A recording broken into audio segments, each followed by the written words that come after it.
मोक्ष मार्ग प्रकाशक स्वाध्याय सीरीज में आप सबका हार्दिक स्वागत है। हम तीसरा अधिकार प्रारंभ कर चुके हैं जिसमें संसार दुख और मोक्ष सुख का निरूपण किया जाएगा।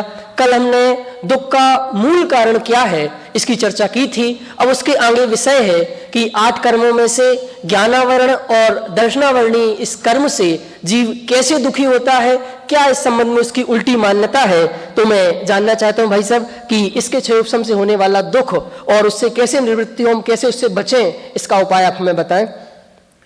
टोडरमल जी ने तीसरे अध्याय में दुखों की चर्चा की है। संसार में दुख है इसकी चर्चा की, जिसकी चर्चा अपन पिछले कई सत्रों में कर चुके हैं। और अब 8 कर्मों की अपेक्षा से पंडित जी को चर्चा करनी है, इसलिए वे ज्ञानावरण दर्शनावरण कर्म के क्षयोपशम से दुख कैसे होता है और उसकी निवृत्ति कैसे हो सकती है, इसकी चर्चा प्रारंभ कर रहे हैं। बात शुरू हो उसके पहले अपन को ये समझ लेना चाहिए कि वास्तव में क्षयोपशम दुख का कारण नहीं है, अथवा ऐसा कहें कि ज्ञान दर्शन ये आत्मा के स्वभाव हैं और स्वभाव दुख का कारण नहीं होता। तो टोडरमल जी तो लिख रहे हैं कि क्षयोपशम से होने वाला दुख, कि क्षयोपशम से होने वाला दुख तो है ही, लेकिन क्षयोपशम तो वास्तव में उसमें बहिरंग कारण है।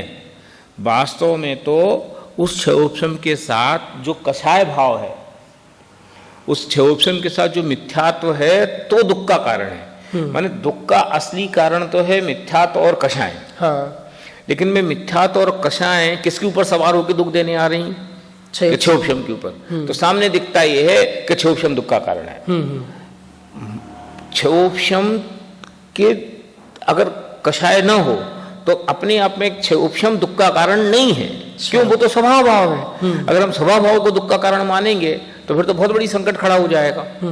इसलिए चूंकि क्षयोपशम के साथ मिथ्यात्व है अथवा क्षयोपशम के साथ कषाय है, इसलिए दुख का कारण है। और वैसे हम उल्टा देखते हैं कि आज दुनिया में जितना भी दुख है, फॉर एग्जांपल हमारे परिवार में किसी की डेथ हो गई कल, हमें बिल्कुल दुख नहीं हो, कोई तकलीफ नहीं, पर आज फोन आया तो हम दुख होना चालू हो जाते। हम बाजार गए, हमारा पर्स चोरी हो गया, हमें कोई दुख नहीं, पर जब पता चला पर्स चोरी हुआ तो दुख हुआ। हम खेल रहे थे कि हमें उंगली कट गई, बिल्कुल पता नहीं चलता और दुख नहीं होता, पर घर आके जैसे ही पता चला तो दुख होना चालू हो जाता। तो क्षयोपशम से तो दुख हो रहा है। सही बात कह रहे हो आप कि आपको आपके प्रिय की मौत हो गई, 2 दिन तक पता नहीं चला तो आपको कुछ नहीं हुआ, कोई तकलीफ नहीं। और जैसे ही आपको एक ज्ञान हुआ जैसे कि मेरे कोई प्रिय की मौत हुई तो दुख हो गया। बिल्कुल। अब मैं इसमें पूछता हूँ, आपको मौत से दुख हुआ कि प्रिय की मौत हुई इससे दुख हुआ?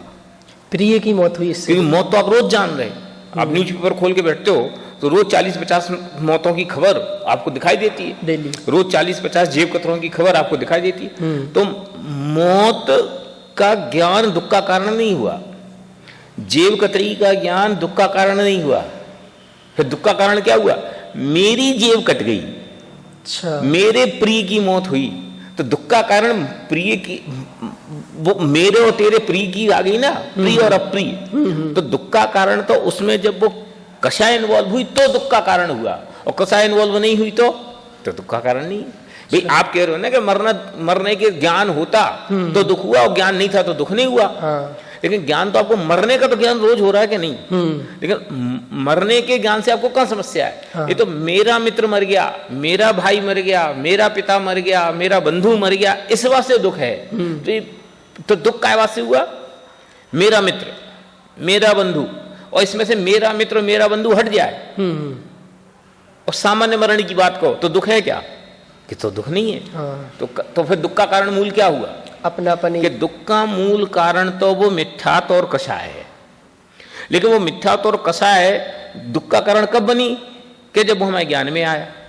अगर मान लो मेरा मित्र भी मर गया और मुझे पता नहीं चला था, मुझे कोई अफेक्शन नहीं हुआ, लेकिन जब वो मेरे ज्ञान में आया तो ज्ञान प्लस मिथ्यात्व कषाय इक्वल टू दुख। अच्छा। और ज्ञान रहे और कषाय ना रहे तो दुख नहीं होता। इसलिए मैंने इस पूरे प्रकरण की चर्चा हो इसके पहले ये कहने की कोशिश की है कि बात तो यहाँ ये कही जा रही है कि ज्ञानावरण दर्शनावरण के क्षयोपशम से दुख कैसे होता है, उसकी निवृत्ति कैसे हो। लेकिन वास्तव में वो ज्ञानावरण का क्षयोपशम दुख का कारण नहीं है। फिर क्षयोपशम दुख का कारण कब है? कि वो क्षयोपशम दुख का कारण जब है कि जब उसके साथ मिथ्यात्व और कषाय इन्वॉल्व हो। और अगर मात्र क्षयोपशम हो तो दुख का कारण नहीं है। तो आप कह सकते हो कि ये बात टोडरमल जी ने तो नहीं की, आप अपने मन से क्यों कह रहे हो? आपको तो टोडरमल जी ने जो लिखा उसको बताने की कोशिश करनी चाहिए। तो आप देखो पेज नंबर 47 का सबसे नीचे का पैराग्राफ, कि इस प्रकार ज्ञानावरण दर्शनावरण के क्षोभसम से हुआ इंद्रिय जनित ज्ञान वह मिथ्या दर्शनादि, आदि में तीनों चारित्र मोह भी ले लो, मिथ्या दर्शनादि के निमित्त से इच्छा सहित होकर दुख का कारण हुआ। अब आप इसमें से 3 लाइन हटा दो कि ज्ञानावरण दर्शनावरण का क्षोभसम से हुआ इंद्रिय जनित ज्ञान, तो ज्ञान अपने आप में दुख का कारण नहीं, क्योंकि अगर ज्ञान को दुख का कारण मानोगे तो फिर सर्वज्ञ को सबसे ज्यादा दुख हो गया। क्यों? उन्हें तो अपने कितने माँ बाप दिखाई दे रहे। उदाहरण के लिए मैं आदिनाथ भगवान को खड़ा करता हूं कि आदिनाथ भगवान को केवल ज्ञान हुआ, और केवल ज्ञान होने के बाद उन्हें समझ लो उनके राज में जो भी तकलीफें हो रही, उनके परिवार में जो तकलीफें हो रही, उनके समझ लो भूतकाल के जो भाव के मित्र परिचित संबंधी थे, वे भी तो उनके ज्ञान का ज्ञेय बन रहे, सब थोड़ी मुक्त चले गए। सही है। फिर अरे यार मेरी मम्मी तो वहाँ डंडे खा रही है, मेरे पापा तो वहाँ ऐश कर रहे हैं, और यार मेरा भाई तो कुत्ता बन गया है, ये विचार उन्हें आता है। और अगर आए तो फिर भी सुख से रह सकते हैं। जान तो सब रहे हैं, पर बताओ तो ज्ञान का ज्ञेय तो हर चीज, वहाँ ये फैसिलिटी तो है ही नहीं ना कि मैं न जानूं। सही है, जान तो रहे, लेकिन जानने के बावजूद भी वहां तत्संबंधी राग नहीं है, तत्संबंधी कषाय नहीं है, इसलिए वह मात्र जानना दुख का कारण नहीं है। आप कह सकते हो साहब तो आप छाय ज्ञान की बात कर रहे हो। तो क्षोभसम ज्ञान में भी मुनिराज को जो समझ लो वस्तुओं का ज्ञान होता है, तो उनको वह वस्तुओं का ज्ञान का उस रूप दुख रूप होता है जिस रूप से हम और आपको होता है नहीं। उदाहरण के लिए मेरे पिताजी मरे, तो मेरे दुख की अनुभूति अलग प्रकार की। और मुनिराज के भी ग्रस्त अवस्था के पिताजी मरे और उन्हें वो पता चले, तो उन्हें चित्त में कितना खेद होगा। मैं सर्वथा इस बात का निषेध नहीं कर रहा हूं कि उन्हें बिल्कुल नहीं होगा। हो सकता है संयोजन कसाय जन्य भूमिका में कदाचित कोई विचार आ जाए, विकल्प आ जाए, उत्तर द्वेष और युधिष्ठिर और 5 पांडवों का तो प्रसिद्ध कथा आती है शास्त्रों में कि सब 2 गए मोक्ष, 3 गए सर्वार्थ सिद्धि। तो गुरुदेव तो बार बार कहते ना साहब मेरे भाई साधर्मी जल रहे, ये विचार से ही भूमिका नीचे गिर गई। तो बोलो तो दुख का कारण क्या हुआ? ज्ञान के ज्ञान के साथ कषाय का सद्भाव, पर माध्यम वो अपना ज्ञान ही बन रहा है। इसलिए मैं कह रहा हूं कि यहाँ चूंकि वो कषाय ज्ञान के घोड़े पे सवार है। अच्छा, कषाय किसके मुख से बात कर रही है कि जानो तो दुख होगा, देखो तो भी ना, देखो ना झगड़ा। अपन रोज कहते हैं ना कि ना देखना ना झिकझिक करना। क्यों? देखता हूं और फिर मुझे बर्दाश्त नहीं होता कि मेरे सामने कोई गलत काम करता रहे, तो अपन तो देखो ही नहीं। सही है, पर कोई उपाय नहीं। तो ऐसा कह के अपन ज्ञान का निषेध कर रहे हैं। अरे ये उपाय नहीं है, देखो तो, लेकिन देखने के बाद उसमें जो राग है उससे दूर रहो। तो वो प्रक्रिया है। और हम तो देखने जाने का निषेध करते हैं। तो फिर अगर देखने जाने के निषेध से सुखी हो जाए तो फिर निगोदिया को सबसे ज्यादा सुखी हो जाना चाहिए। बिल्कुल, एक इंद्रिय जीव को कितना ज्ञान है, तो फिर वो तो बहुत सुखी होएगा, पंचेंद्रिय बहुत दुखी होगा। ऐसा तो नहीं है। कथन तो ये आते हैं कि ज्यादा दुखी, हम कम दुखी। सही है, और जो ज्ञानी जीव है वो कम दुखी। इसलिए इस पूरे प्रकरण को आपको इस एंगल से देखना चाहिए कि चर्चा तो ज्ञान दर्शन की है, लेकिन वो ज्ञान दर्शन की चर्चा इंक्लूड मिथ्यात्व और कसाय है। अच्छा, माने मिथ्यात्व और कसाय के साथ वो जो क्षोभसम ज्ञान है वो दुख का कारण है, और मिथ्यात्व और कसाय ना हो तो वो क्षोभसम ज्ञान दुख का कारण नहीं है। ऐसा समझना चाहिए। अब अपन इस प्रकरण को स्टार्ट करते हैं। नहीं, चीज तो अपनी है, पर वो गलत डायरेक्शन में चली जाएगी तो अपनी चीज अपन को दुखदायक बन जाएगी। हाँ, ऐसा आपके अपना ही आदमी सिंधी आप सत्ता खत्म करके चला गया अपना। हाँ, आप ऐसा कह सकते हो। अब अपन इसको पढ़ते हैं। माने इस पूरे प्रकरण का सार यही है। माने जो मैंने आपको अभी कहा ना, इस सारी बातों में यही बात आपको सब जगह दिखाई देगी। अब हम पेज नंबर 46 पर ज्ञानावरण दर्शनावरण के क्षयोपशम से होने वाला दुख और उससे निवृत्ति, अगर आपके पास ग्रंथ है तो आप निकाल लें, अगर नहीं आपके पास रखो। आप जब भी स्वाध्याय करने बैठे तो आप जब भी कक्षा सुने तो आप कोशिश ये करें कि ग्रंथ रखें। ग्रंथ के साथ आप कॉपी और पेन रखें। ग्रंथ इसलिए रखें तो क्योंकि अपन जिस प्रकरण की चर्चा कर रहे हैं उसको आप देख सकें, और कॉपी पेन इसलिए रखें कि कोई चीज़ आपको न समझ में आए, उससे संबंधित कोई प्रति प्रश्न अथवा कोई विशेष जानकारी आपके ज्ञान का ज्ञेय बने तो आप उसको नोट डाउन कर लें। इसलिए हाँ, अब हम इसको पढ़ते हैं एक बार। मिथ्या दर्शनादिक से जीव को स्वपर विवेक नहीं हो सकता। माने मूल टंटे की बात तो ये है कि दुखी काय बात से है, हाँ, मेरा तेरा का विचार नहीं है, सौ पर का विचार नहीं है भाई। सम्यक दर्शन और मिथ्या दर्शन में अंतर क्या है? सौ को सौ जानना ये सम्यक दर्शन, और सौ को पर जानना ये मिथ्या दर्शन। तो झगड़े की जड़ ये है कि सौ पर का विवेक नहीं है, इसलिए ये जीव दुखी होता है। और उसका कारण कि मिथ्यात्व के कारण, अनादिकालीन मिथ्यात्व के कारण ये जीव प्राप्त पर्याय में तन्मय होता है। जो परद्रव्य दिखते उसमें मैं, मेरा, मैं इनका कर्ता, मैं इनका भोक्ता, ऐसा अहंकार ममकार करता है, जो उसके लिए दुख का कारण बनता है। अच्छा, से विवेक शब्द एक बार समझा दें। स्वपर का विवेक नहीं, विवेक मतलब क्या है? विवेक माने भेद ज्ञान, अच्छा, विवेक माने सम्यक दर्शन ज्ञान चाहिए।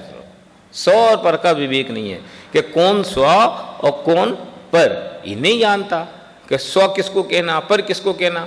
वो तो ये जो पर्याय है, इस पर्याय सहित जो जीव है असमान जाति पर्याय रू, इसको ही कहता हूं मैं हूं। और मैं पर्याय जब तक रहे जब तक मैं रहूंगा, और जब पर्याय नहीं रहेगी तो मैं चला जाऊंगा, जबकि ऐसा तो नहीं है। अच्छा, तो विवेक माने भेद ज्ञान, विवेक माने सम्यक ज्ञान। अच्छा, मिथ्या दर्शनादिक से जीव को स्व पर विवेक नहीं हो सकता। स्वयं एक आत्मा और अनंत पुद्गल परमाणुमय शरीर, इनके संयोग रूप मनुष्यादि पर्याय उत्पन्न होती है, जिसका एक नाम असमान जाति पर्याय, जो अपन दूसरे अध्याय में पढ़ के आए हैं। हाँ, उसी पर्याय को स्व मानता है। माने ये दो द्रव्यों की मिली अवस्था है कि एक तो आत्मा है, हाँ, और एक पुद्गल है, और इन दोनों की मिली अवस्था है। और इसको कहता है ये मैं हूं, कि मैं पीयूष। तो पीयूष माने कौन? कि समझ लो 5 फुट 6 इंच का, समझ लो पर्टिकुलर आकार वाला, ये मैं पीयूष। तो ये हूं मैं, ये तो आज है, कल नहीं रहेगा। तो कल मैं रहूंगा क्या? नहीं रहूंगा। लेकिन कल मैं पीयूष नहीं रहूंगा। कल तो मैं समझ लो जहां जाऊंगा, हाँ, वो नई संज्ञा मिलेगी मुझे। तो फिर तो जब तक मैं हूं तब तक नहीं, मेरा नाम, जरा नाम निकला, कोई नाम गलत, अच्छा मुझे आप बता रहे, ये देह में एकत्व बुद्धि, ये अपने नाम के साथ एकत्व बुद्धि, ये अपने नाम के साथ, अच्छा मैं मिटते मिट जाऊं, लेकिन मैं तो अगले आदमी का नाम मिटा के रखूंगा, ये कशा है। भाई साहब, यहाँ एक बहुत बड़ा प्रश्न ये है कि आपने कहा दो द्रव्य मिली हुई पर्याय है, मेरी जीव की और पुद्गल की। तो आपने तो 100% कह दिया कि गलत है। 50% तो सही कहो ना, कि दो चीजें मिली, एक मैं मिला और एक पुद्गल मिला। तो एक 50% तो मैं सही मान रहा हूं ना, 50% गलत चीज हो गई। यानी दो चीजें मिली, एक मैं आत्मा और एक शरीर, इन दो की मिली हुई पर्याय को मैं एक मान रहा हूं।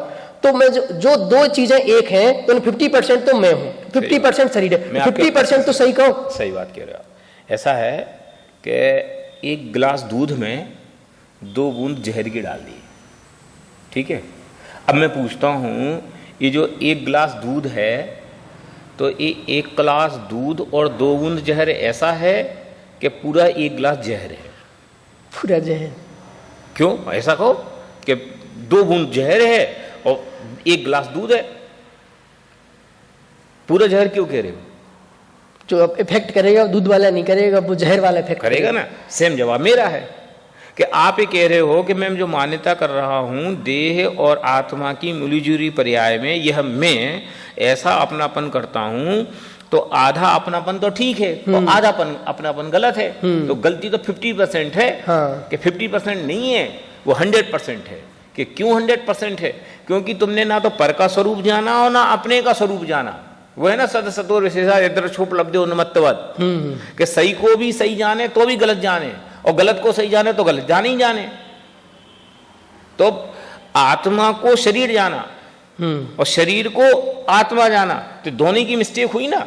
और कदाचित वो कहे कि आत्मा, तो आत्मा का उसको कोई स्वरूप ज्ञान का ज्ञेय नहीं बनता। आत्मा तो शास्त्र में पढ़ के कहता है कि ज्ञान स्वरूप ही आत्मा में हूं, कि वो ज्ञान स्वरूप का क्या स्ट्रक्चर है कि उसके ज्ञान का ज्ञेय ही नहीं बनता। इसलिए गलती 100% है। अच्छा, माने ऐसा नहीं कि उसको फिर दुख आधा कर दो, फिर उसका आधा मिथ्यात्व हो गया, आधा सम्यक हो गया, ऐसा नहीं। सच्चाई होगी तो पूरी होगी, और गलती होगी तो पूरी होगी। इसको मैं ऐसा भी कहता हूं कि कोई व्यक्ति परीक्षा में 36 नंबर से पास होता है और उसके 34 नंबर आए, तो फेल के पास। फेल क्यों? 34 नंबर से पास कौन है यार, और क्यों 2 नंबर से फेल हो गया? और कहने वाला लड़का तो ऐसे ही कहता है कि वो कुछ नहीं, बस 2 ही नंबर रह दो ही गए रह थे, गए बस। कि वो बाकी तो ठीक था, 2 ही नंबर से फेल हो गया। अरे 2 नंबर से फेल नहीं होगा, तुम पूरा नंबर से फेल हो गए। सही है। क्यों? अब फेल में कम हो ज्यादा का क्या भेद करना? ऐसी अज्ञान में 50% सही और 50% गलत, ऐसा क्या विचार है? चलो, उसी पर्याय को स्व मानता है तथा आत्मा का ज्ञान दर्शन आदि स्वभाव है, उसके द्वारा किंचित जानना देखना होता है। किंचित क्यों? किंचित इसलिए क्योंकि कर्म के उदय से उसको पूरा ज्ञान, आत्मा का जो स्वभाव है वो पूरा प्रकट नहीं है। इसकी चर्चा अपन दूसरे अध्याय में करके आए हैं। जब ज्ञान दर्शन के क्षोभसम से होने वाली अवस्था की चर्चा की थी, तब अपन ने बात पढ़ी थी कि ज्ञान का स्वरूप तो लोकालोक को जानना है। हाँ। एक समय में लोकालोक को युगपत जाने, ऐसा ज्ञान का स्वरूप है। लेकिन ज्ञान का ऐसा स्वरूप होने पर भी ज्ञानावरण कर्म के कारण उसका बहुत सारे ज्ञान का तो अनुदय है और अल्प ज्ञान का उदय है। इसलिए किंचित तथा और कर्मोपादि से हुए क्रोधादि भाव उन रूप परिणाम पाए जाते हैं। ठीक है, अभी दोनों बातें जुड़ गई। अच्छा, बात तो कही जा रही ज्ञानावरण दर्शनावरण की, लेकिन ज्ञानावरण दर्शनावरण की चर्चा बिना कषाय के नहीं की जा सकती। आप ये देखना कि टोडरमल जी ने दूसरे अध्याय में ज्ञानावरण, कई बार ये कंपैरिजन आएगा तो इसलिए आप पेज पलटाते रहना कि जब उन्होंने दूसरे अध्याय में ज्ञानावरण दर्शनावरण की चर्चा की तो कषाय की चर्चा नहीं की। इसलिए नहीं की क्योंकि वहां उन्हें ज्ञान का एप्लीकेशन बतानी थी कि ज्ञान का स्वरूप क्या है। हाँ। इसलिए वहां नहीं लिया। पर चूंकि यहां उन्हें ज्ञान से दुख बताना है, तो ज्ञान से दुख कैसे बताए? कि ज्ञान अपने आप में सुख दुख का कारण नहीं है। कि ज्ञान सुख दुख का कारण कब है? कि जब वो कसाय के ऊपर सवार होता है तो वो ज्ञान दुख का कारण बनता है।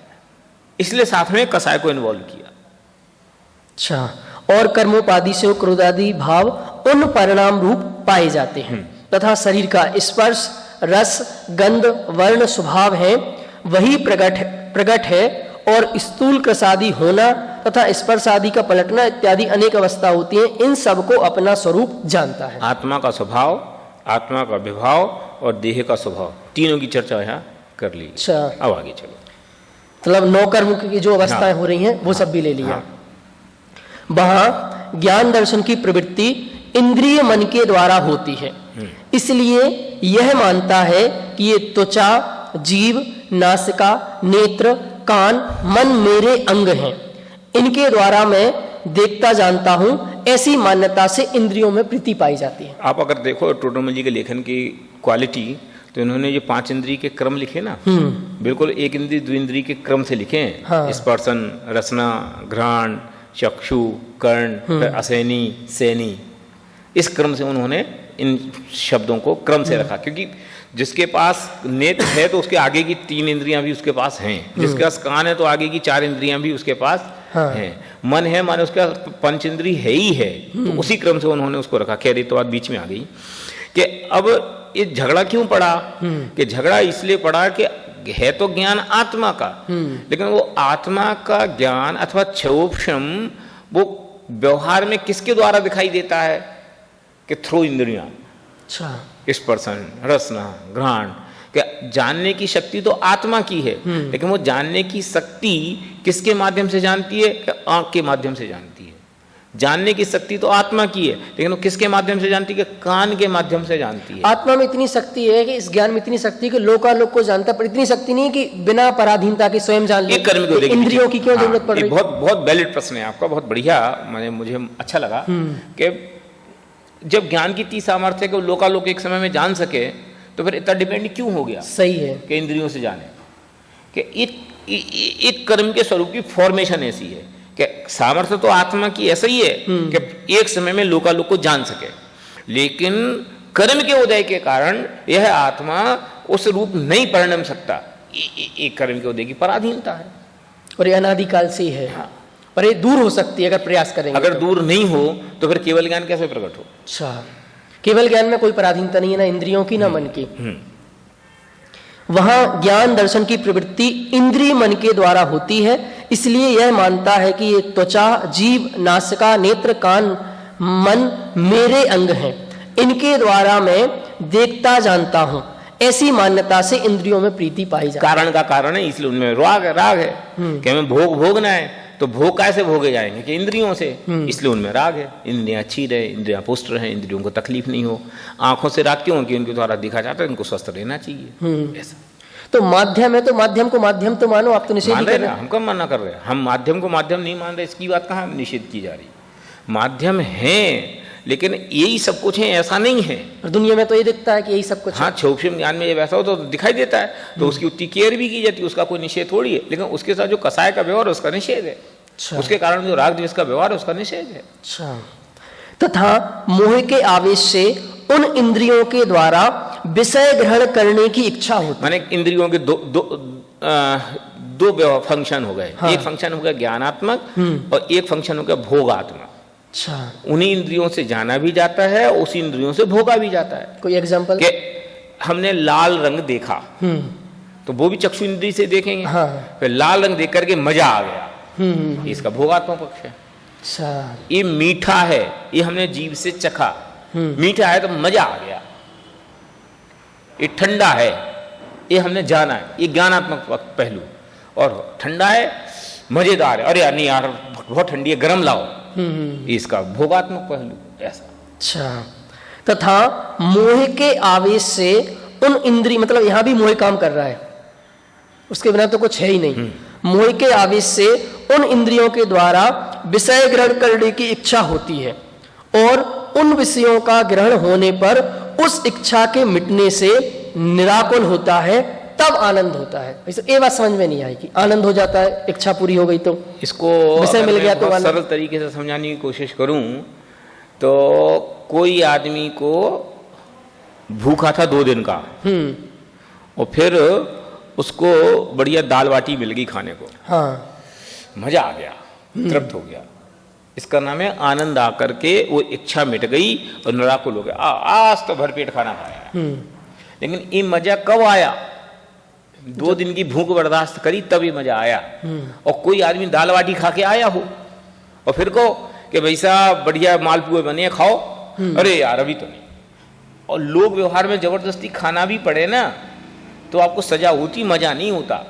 अरे यार उनके यहाँ गए थे, माने ही नहीं, जबरदस्ती खिला दिया। घर चाहे वो घर आके चाहे वो उल्टी करे।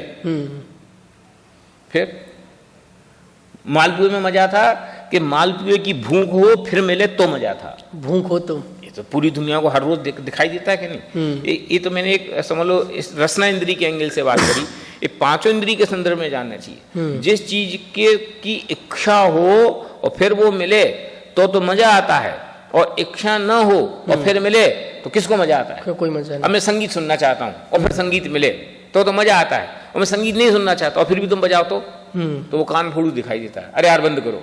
अपने बेटे की शादी हो तो बेई बैंड मजेदार दिखाई देते हैं, और पड़ोस के बेटे की शादी हो तो बेई बैंड हमें डिस्टर्बिंग हो जाते हैं। सही। अपने यहाँ भी वार्षिक उत्सव में का झगड़ा था, पूजन अपन कर रहे, हमें तो मजा आ रहा उस आवाज में, और पड़ोसियों को डिस्टर्बेंस हो रहा है। अरे यार भाई साहब परीक्षाओं का टाइम है, अब बोलो क्या करना। तो मजा के सजा कि उसका रागात्मक अटैचमेंट कैसा है, उसके आधार से निर्णय होगा कि मजा के सजा।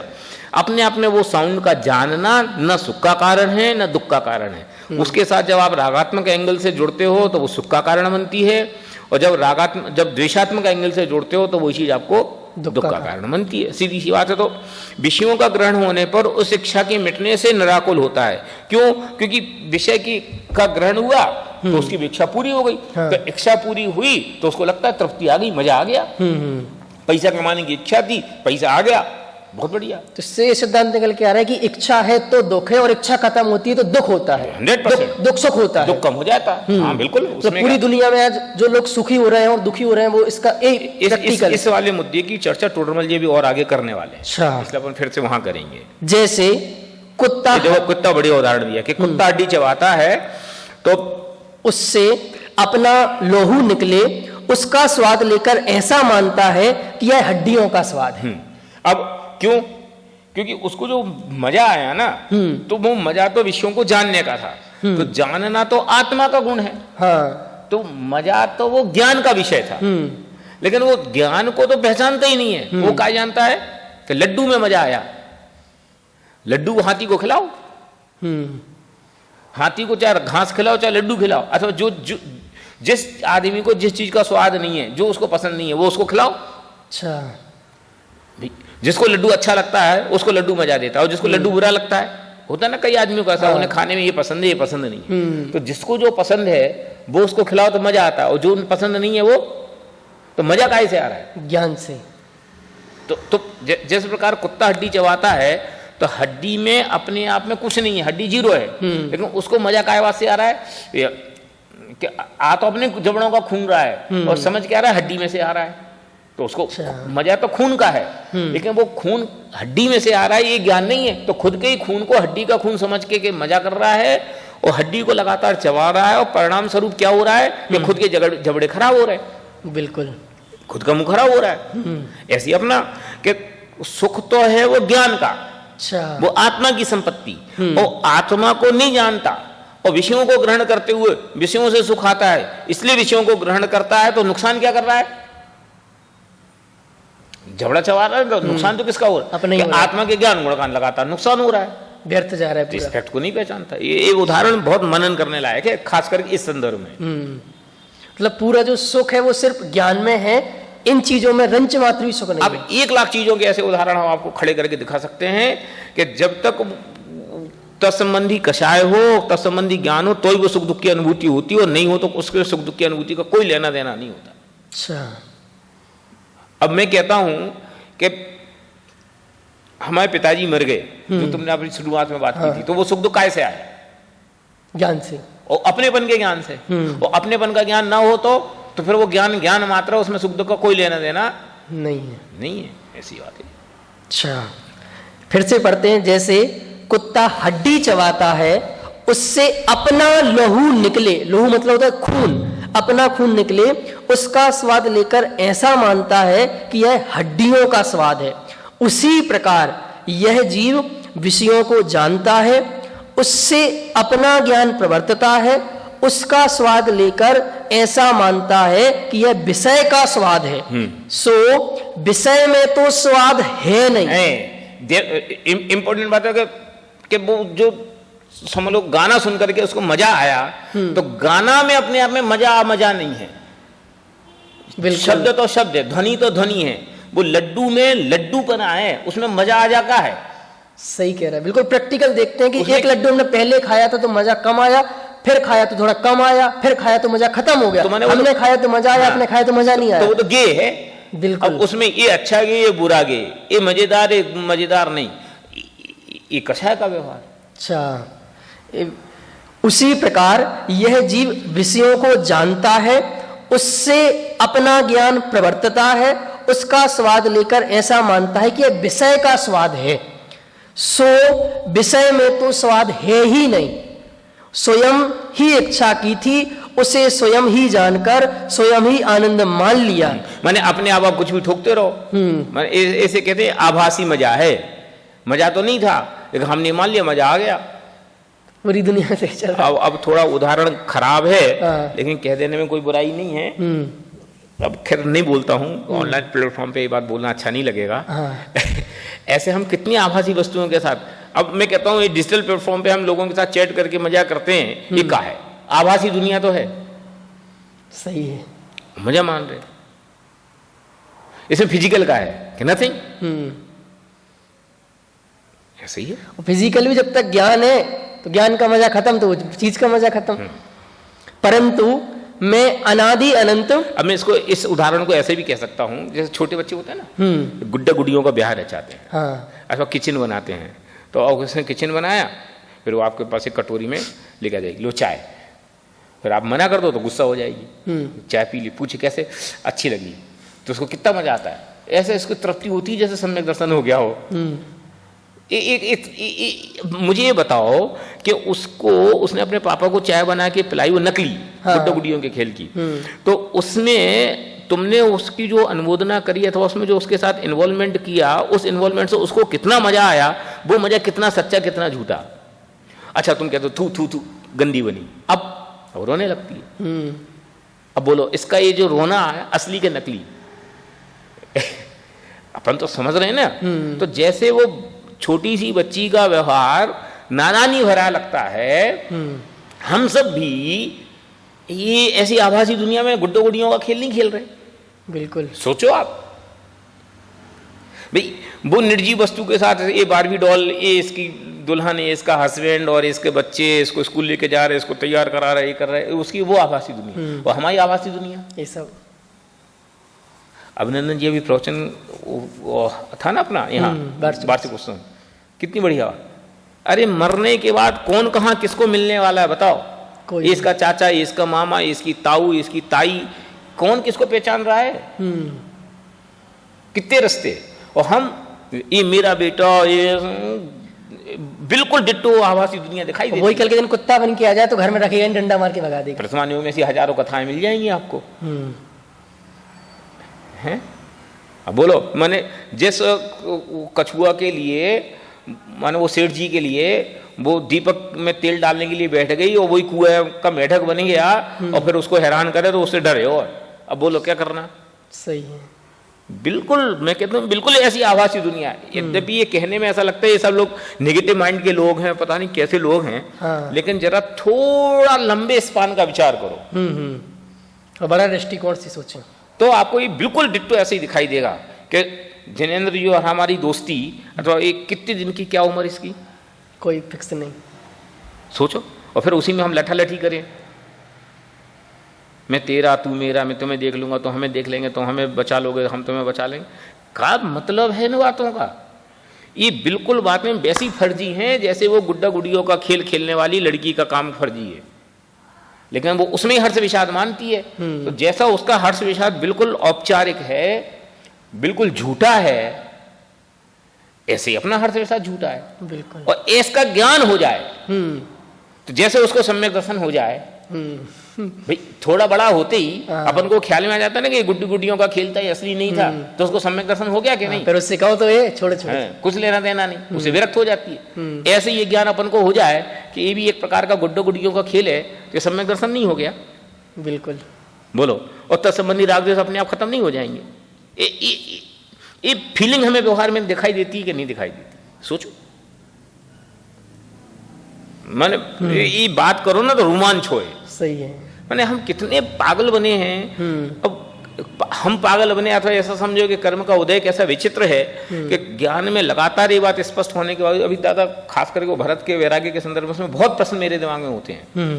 दादा ने यद्यपि लिखने की कोशिश की है, लेकिन ये कैसी विचित्रता संभव है कि वो जन्म से समझ लो छायक सम्यक दृष्टि, और इसके बावजूद भी ऐसा विचारों में अंतर, श्रद्धा और चारित्र का कैसा बड़ा अंतर है। और हम इतने स्थूल बुद्धि लोग कि हम इस बात का विवेक ही नहीं कर पाते, अथवा विवेक करने का इसका कोई पैरामीटर हमारे पास नहीं, हमारे पास नहीं, शास्त्रों में भी नहीं है कि कौन सी मिस्टेक तो चारित्र संबंधी और कौन सी मिस्टेक दर्शन संबंधी। क्यों? दर्शन तो श्रद्धा का विषय है, तो श्रद्धा तो एक्सप्लेन में दिखाई नहीं देती, और व्यवहार में जो कुछ भी होता है वो सब चारित्र का विषय है।